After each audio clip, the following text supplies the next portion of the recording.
নফস ধোকা দিবে, শয়তান ধোকা দিবে, গুনাহ করতে মন চাইবে বা গুনাহ হয়েই যাবে, ঠিক আছে, আবার ঘুরে দাঁড়াবে, আবার তওবা করবে, আবার গুনাহ ছেড়ে দেওয়ার মতো সিদ্ধান্ত নেবে, নতুন করে আবার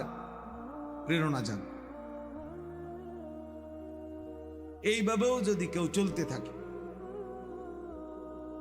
তো প্রত্যেক গুনার কারণে আল্লাহর রাগ আসে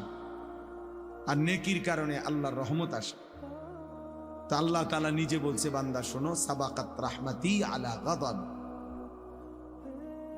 আমার রাগের উপরে আমার রহমত চলে,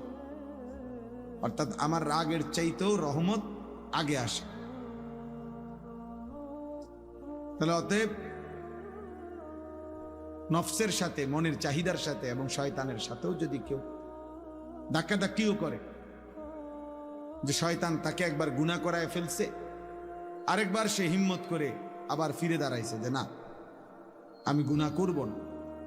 এইভাবেও যদি ধাক্কাধাক্কি চলে, তাইলেও একদিন আল্লাহর রহমত গালেব হয়ে প্রভাব বিস্তার করে আল্লাহ দয়া করে তাকে